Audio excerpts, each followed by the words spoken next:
बघितलं तर मुंबई महापालिकेत भाजप शिवसेना शिंदे असा एक गट स्थापन होईल अशी चर्चा होती, पण आता शिंदे शिवसेनेनं निर्णय घेतला आहे की त्यांचा स्वतंत्र गट असेल आणि आज ते वंदनीय बाळासाहेबांना स्मरण करून त्यांची गट नोंदणी करण्यास कोकण भवनला जात आहे। नाही बघा, दोघांचेही वेगळे गट आहेत। बाळासाहेब ठाकरेंना वंदनीय वगैरे शब्द वापरतात, त्यांना बाळासाहेब ठाकरे त्यांना अजिबात वंदनीय नाहीत।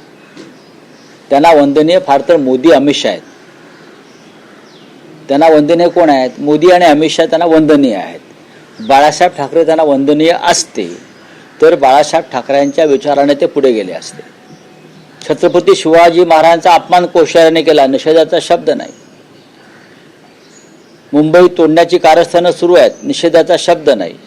यांना कसे बाळासाहेब ठाकरे वंदनीय? कशालाही नाटकं करताय, ढोंग करताय तुम्ही? हां, मोदी वंदनीय आहेत, अमित शाह वंदनीय आहेत, जय शाह त्यांना वंदनीय आहेत, बरं का? असे अनेक लोक त्यांना वंदनीय असतील, पण हिंदू हृदय सम्राट माननीय बाळासाहेब ठाकरे आम्हाला वंदनीय आहेत असं बोलणं म्हणजे बाळासाहेबांचा आणि संपूर्ण मराठी जनांचा अपमान करण्यासारखं आहे। ही ढोंग, ही नाटकं लवकरच बंद पडतील। नाही, पण राऊत साहेब, पुढचे 2 दिवस आहेत अर्ज महापौर पदासाठी सादर करण्यासाठी। बरं, फेब्रुवारीच्या पहिल्या आठवड्यात मुंबईला मोठ्या कालावधीनंतर महापौर मिळेल आणि तो आता भाजपचा असेल हे आता जवळपास निश्चित आहे। अशा वेळेस शिंदे शिवसेनाही भाजपच्याच महापौरांना पाठिंबा देईल। बघा, शिंदे शिवसेना ही भाजपचं अंगवस्त्र आहे।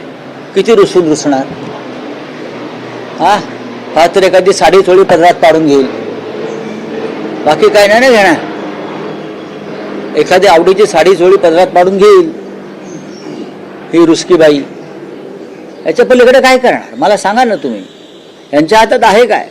त्यांना दिल्लीतून डोळे वटारले असतील अमित शाह आणि त्यांचा पक्ष आहे तो। शिवसेना असती आमच्यासारखी तर आम्ही केला असतं ना, आम्ही लात मारली। आमच्यामध्ये लात मारण्याची हिंमत आहे ना, स्वाभिमानासाठी। मराठी माणसं आहोत आम्ही। पण अजूनही महापौर ठरलेला नाहीये। ठरेल ना, महापौर भाजपचाच होईल। नंतर MMR मधले महापौर की महापौर हा भारतीय जनता पक्षाचाच होईल।